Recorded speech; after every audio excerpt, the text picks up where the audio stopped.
저는 어머니의 손을 꼭 잡고 앉아 있습니다. 병실은 고요하고 창밖으로는 겨울 해가 기울어 가고 있어요.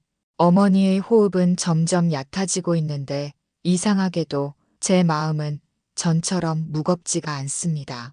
몇 달 전만 해도 이 순간이 오는 게 두려워서 밤마다 울었어요. 어머니를 잃는다는 게 아니라 제가 혼자서 이 모든 걸 감당해야 한다는 게 무서웠죠. 오빠는 바쁘다는 핑계로 한 달에 한 번도 얼굴을 보이지 않았거든요. 선이야. 어머니가 가늘게 제 이름을 부르십니다. 미안하다. 너만 고생시켜서. 어머니의 말씀에 저는 그냥 고개를 끄덕였어요. 예전 같으면 괜찮다고 거짓말을 했겠지만 지금은 그럴 필요가 없다는 걸 알고 있습니다. 어머니도 아시거든요. 제가 얼마나 힘들었는지, 얼마나 외로웠는지 말이에요. 간병인 할머니가 들어오셔서 오늘은 컨디션이 좋으시네요 라고 말씀하셨어요. 저는 작게 웃으며 네, 다행입니다 라고 대답했죠. 하지만 마음 한구석으론 알고 있어요. 이게 마지막 대화가 될 수도 있다는 걸요.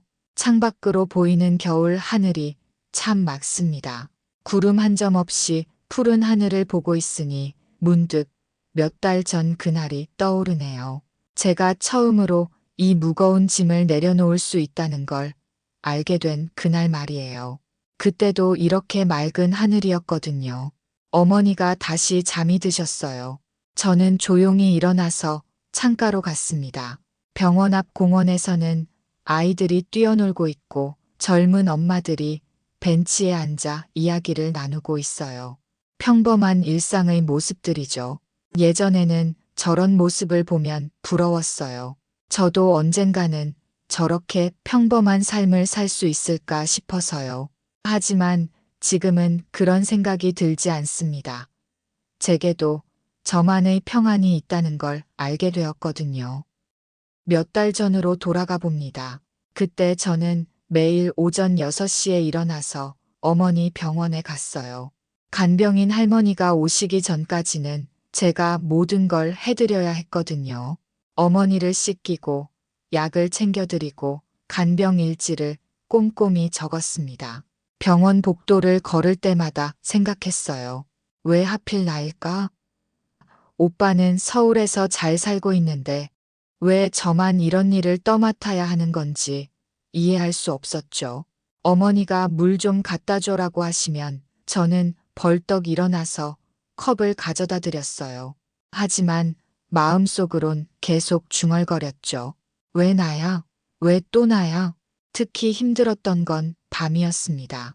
어머니가 잠을 못 이루시면 저도 함께 잠을 설쳐야 했거든요.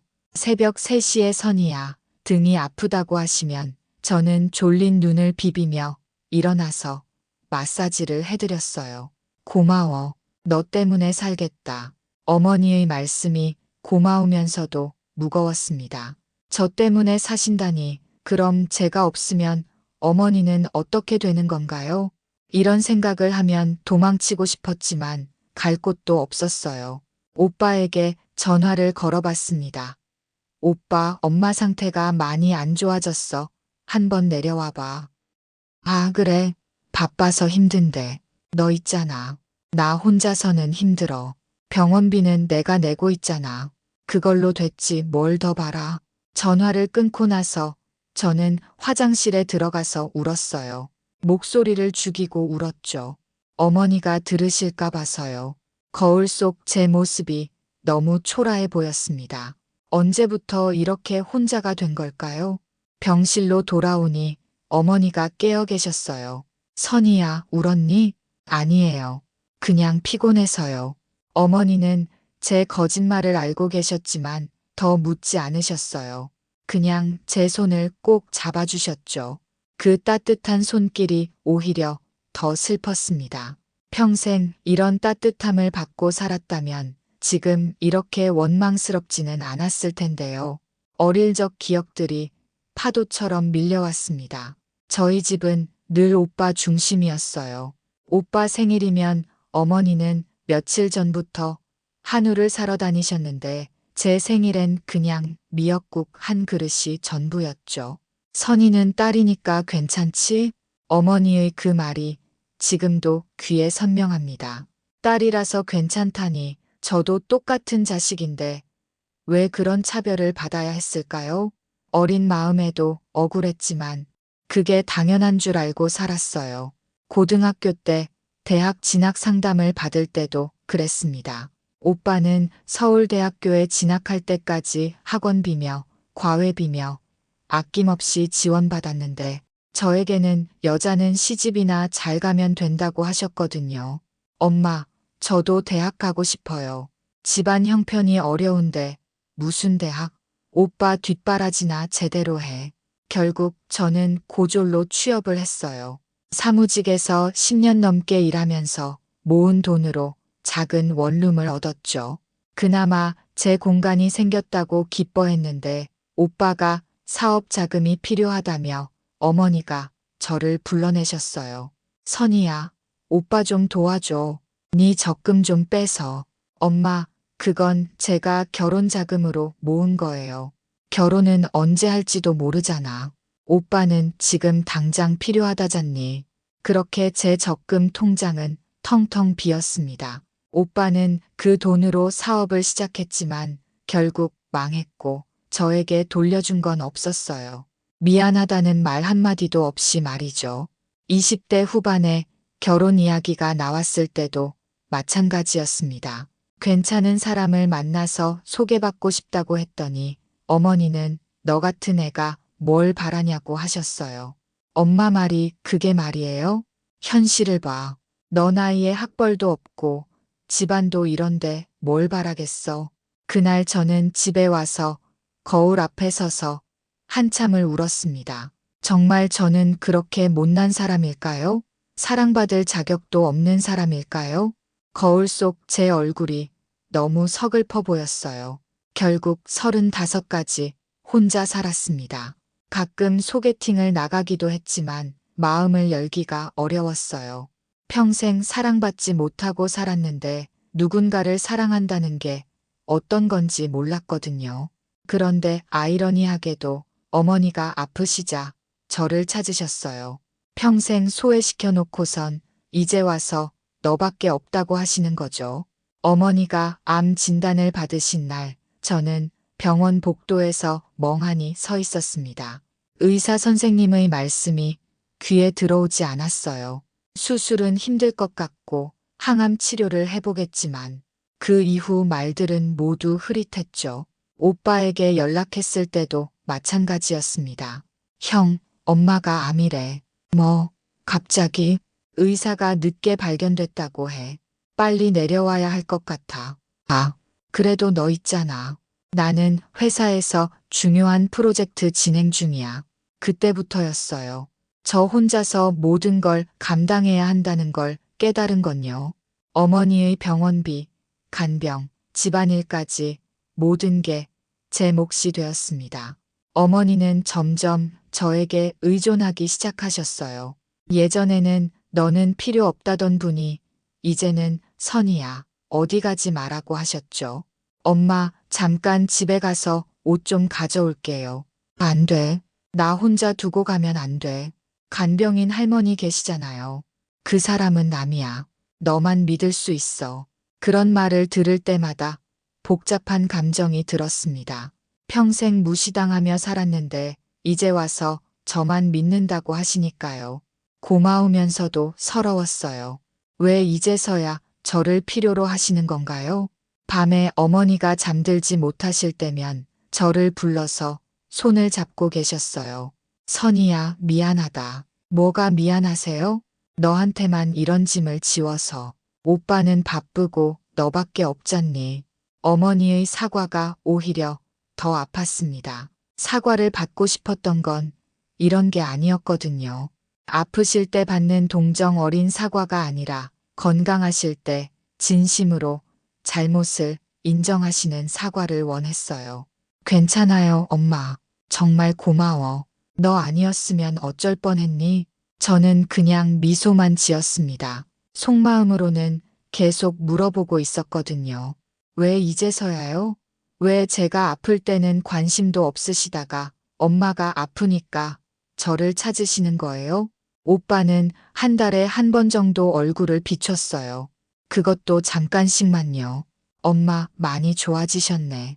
응, 선이가 잘 돌봐줘서. 그래, 선이야 고생 많다. 오빠는 저에게 고생한다는 말 한마디 하고는 금세 일어나셨어요. 병원비 몇십만 원 놓고 가시면서 이걸로 부족하면 연락해라고 하셨죠. 돈으로 모든 걸 해결하려는 모습이 너무 서글펐습니다. 그날 밤 저는 병원 옥상에 올라가서 하늘을 바라봤어요. 별이 많이 떠 있었는데 왜 그렇게 외로워 보이던지요. 저도 저 별들처럼 혼자서 빛나고 있는 건 아닐까 싶었습니다. 그날은 유독 힘든 날이었습니다. 어머니가 새벽부터 고열에 시달리셨거든요. 간병인 할머니도 쉬는 날이어서 저 혼자 밤새 간병을 해야 했어요. 물수건으로 이마를 닦아드리고 해열제를 먹여드리고 1시간마다 체온을 재면서 밤을 새웠습니다. 선이야, 물. 네, 엄마. 천천히 드세요. 어머니는 물 한 모금도 제대로 삼키지 못하셨어요. 입술이 바짝 말라 있었는데 물을 조금씩 적셔드리는 것밖에 할 수 없었죠. 새벽 5시쯤 되어서야 열이 조금 내렸습니다. 의자에 앉아서 어머니의 잠든 모습을 지켜보고 있는데 정말 지쳤어요. 몸도 마음도 한계에 다다른 느낌이었습니다. 그런데 잠들 수도 없었어요. 혹시 또 열이 오르거나 응급 상황이 생길까 봐서요. 멍하니 핸드폰을 켰습니다. 특별히 뭘 보려는 것도 아니었어요. 그냥 정신을 다른 곳으로 돌리고 싶었을 뿐이죠. 유튜브가 자동으로 재생되었는데 어떤 목사님의 설교 영상이었습니다. 평소에는 종교에 관심이 없었어요. 하나님이 계시다면 왜 저만 이렇게 힘들게 사시는 건지 의문스러웠거든요. 하지만 그날은 뭔가 달랐습니다. 너무 지쳐서 끌 힘도 없었고 그냥 듣고 있었어요. 목사님이 마태복음 11장 28절을 읽으셨습니다. 수고하고 무거운 짐진 자들아 다 내게로 오라 내가 너희를 쉬게 하리라. 그 순간 제 가슴이 너무 아팠습니다. 마치 누군가 제 마음을 정확히 알고 있는 것 같았어요. 수고하고 무거운 짐. 정말 그랬어요. 제 인생이 바로 그런 삶이었거든요. 눈물이 주룩주룩 흘러내렸습니다. 소리내지 않으려고 입을 꾹 다물었지만 눈물은 멈출 수 없었어요. 평생 혼자서 감당해온 모든 것들이 한꺼번에 터져나오는 느낌이었습니다. 내게로 오라. 그 말씀이 계속 귀에 맴돌았어요. 정말로 저 같은 사람도 갈 수 있는 곳이 있을까요? 짐을 내려놓고 쉴 수 있는 곳이 정말 있을까요? 어머니가 잠결에 선이야? 라고 부르셨어요. 네, 엄마. 괜찮으세요? 응. 너 우니? 아니에요. 괜찮아요. 어머니는 더 묻지 않으시고 다시 잠드셨습니다. 저는 화장실에 가서 찬물로 얼굴을 씻었어요. 거울 속 제 얼굴이 너무 초라해 보였지만 이상하게 마음은 조금 가벼워진 느낌이었습니다. 그날 아침 어머니의 열이 완전히 내렸어요. 의사 선생님도 어제보다 많이 좋아지셨네요 라고 하셨죠. 저는 작게 감사합니다 라고 중얼거렸습니다. 누구에게 하는 말인지 저도 잘 모르겠지만요. 그날 이후로 저는 자꾸 그 말씀이 생각났습니다. 수고하고 무거운 짐진 자들아 다 내게로 오라. 내가 너희를 쉬게 하리라. 병원에서 어머니를 돌보면서도 집에 돌아와서도 그 구절이 마음에서 떠나지 않았어요. 며칠 후 어머니가 조금 안정되셨을 때 저는 병원 근처 작은 교회를 찾아갔습니다. 그냥 조용한 곳에서 혼자 있고 싶었거든요. 예배 시간이 아니어서 교회는 텅 비어 있었고 성당 안은 고요했어요. 맨 뒷자리에 앉아서 십자가를 바라봤습니다. 평생 교회에 다닌 적이 없어서 어떻게 기도해야 하는지도 몰랐어요. 그냥 마음속으로 중얼거렸죠. 하나님, 정말 계시나요? 제가 이렇게 힘든 이유가 뭔가요? 아무 대답도 없었습니다. 당연하죠. 하지만 그 고요함이 나쁘지 않았어요. 평생 누구에게도 털어놓지 못했던 마음을 처음으로 누군가에게 말하는 느낌이었거든요. 저는 한 번도 짐을 내려놓아 본 적이 없어요. 어릴 때부터 혼자서 다 감당해야 한다고 배웠거든요. 누구한테도 기대면 안 된다고, 내가 강해져야 한다고. 목소리가 떨렸습니다. 교회 안에는 저 혼자뿐이었는데도 소리내기가 어려웠어요. 근데 정말 쉴 수 있는 건가요?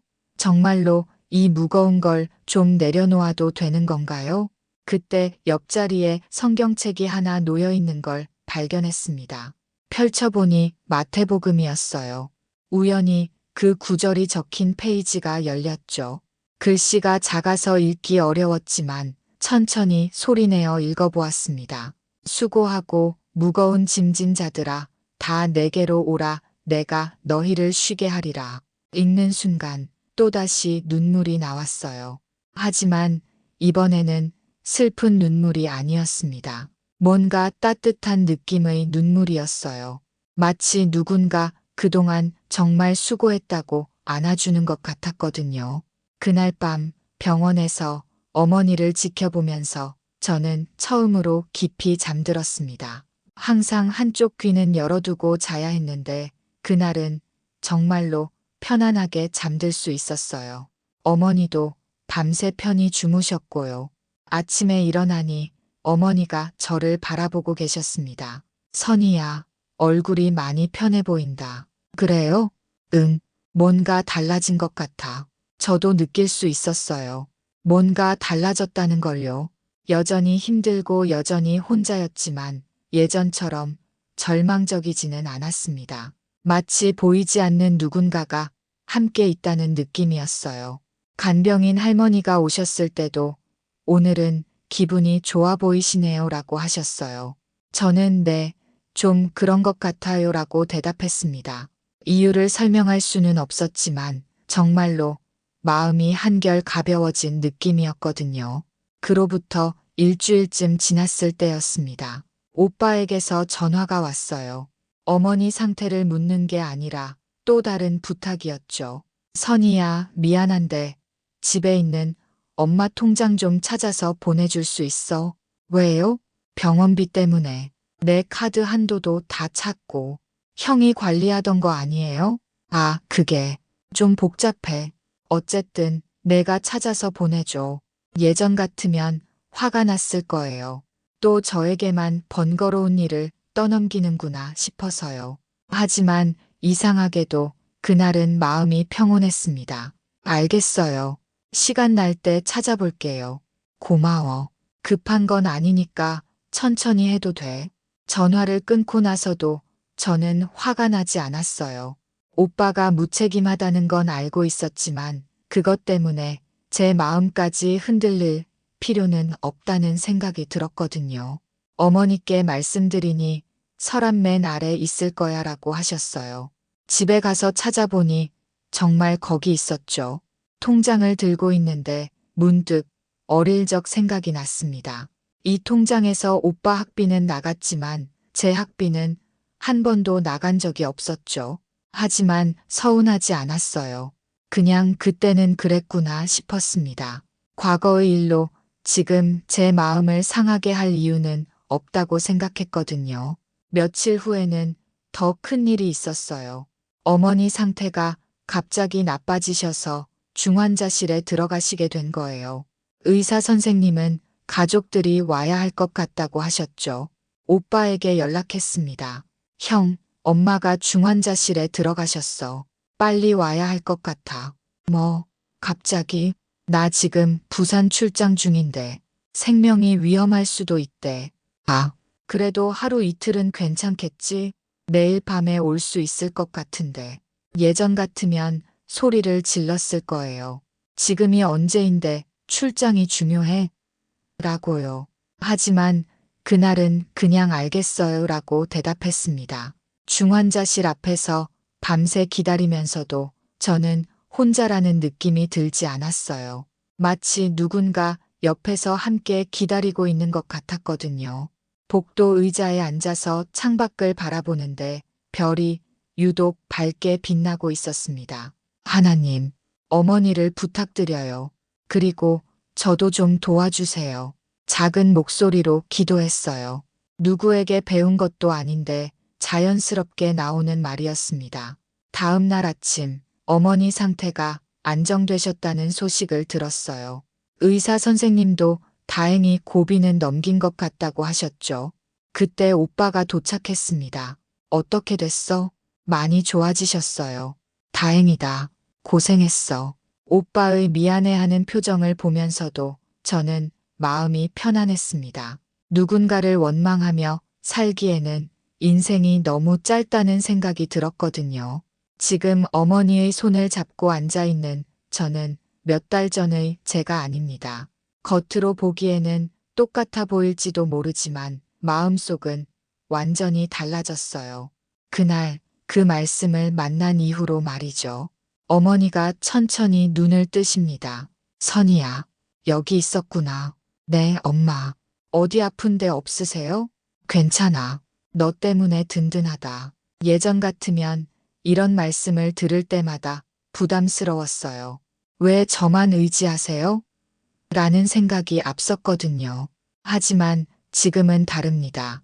어머니가 저를 의지하시는 것도 제가 어머니를 돌보는 것도 모두 의미 있는 일이라는 걸 알게 되었어요. 엄마, 목 마르시죠? 물 드릴게요. 고마워. 정말 고마워. 어머니께 물을 드리면서 저는 평안함을 느꼈습니다. 이 순간이 힘들다고 생각하지 않았어요. 오히려 귀한 시간이라는 생각이 들었죠. 언제까지 이렇게 어머니와 함께 할 수 있을지 모르니까요. 창밖으로 해가 지고 있습니다. 오늘도 하루가 끝나가네요. 간병인 할머니가 들어오셔서 오늘은 컨디션이 어떠세요? 라고 물으셨어요. 많이 좋으시죠? 어제보다 훨씬 안색이 좋으세요. 네, 다행입니다. 제 대답에도 예전과는 다른 톤이 있었어요. 진심으로 다행이라고 생각하고 있었거든요. 어머니가 조금이라도 편안해 하시는 모습을 보면 저도 기뻤습니다. 오빠에게서 문자가 왔어요. 오늘은 못 갈 것 같아. 내일 아침에 갈게. 예전 같으면 한숨이 나왔을 텐데 지금은 그냥 알겠어요 라고 답장을 보냈습니다. 어머니가 제 표정을 살피시더니 물으셨어요. 오빠 안 와? 내일 온다고 해요. 너만 고생시켜서 미안하다. 괜찮아요, 엄마. 정말 괜찮아요. 이번에는 진심이었어요. 정말로 괜찮았거든요. 제가 여기 있는 이유를 이제 알겠어요. 이건 짐이 아니라 은혜라는 걸요. 밤이 되어 어머니가 잠드신 후 저는 조용히 창가에 서서 밤하늘을 바라봤습니다. 별들이 반짝이고 있었어요. 몇 달 전에는 저 별들이 외로워 보였는데 지금은 아름다워 보입니다. 하나님, 감사합니다. 작은 목소리로 중얼거렸어요. 뭐가 감사한지 구체적으로 말할 수는 없었지만 마음 깊은 곳에서 우러나오는 감사였습니다. 세상은 바뀌지 않았어요. 어머니는 여전히 아프시고 오빠는 여전히 바쁘다는 핑계로 잘 오지 않죠. 병원비는 여전히 부담스럽고 간병은 여전히 힘들어요. 하지만 저만은 바뀌었습니다. 그날 마태복음 11장 28절을 만난 그날 이후로요. 수고하고 무거운 짐진 자들아 다 내게로 오라. 내가 너희를 쉬게 하리라. 그 한 구절이 제 영혼을 쉬게 해주었거든요. 이제 저는 혼자가 아니에요. 보이지 않지만 항상 함께 하시는 분이 계시다는 걸 알고 있습니다. 그 평안함이 저를 지탱해주고 있어요. 어머니의 잠든 모습을 바라보며 저는 작게 미소 지었습니다. 내일도 여기 있을 거예요. 어머니가 필요로 하시는 동안은 말이죠. 그리고 그건 더 이상 무거운 짐이 아니라 하나님이 주신 소중한 사명이라는 걸 알고 있습니다.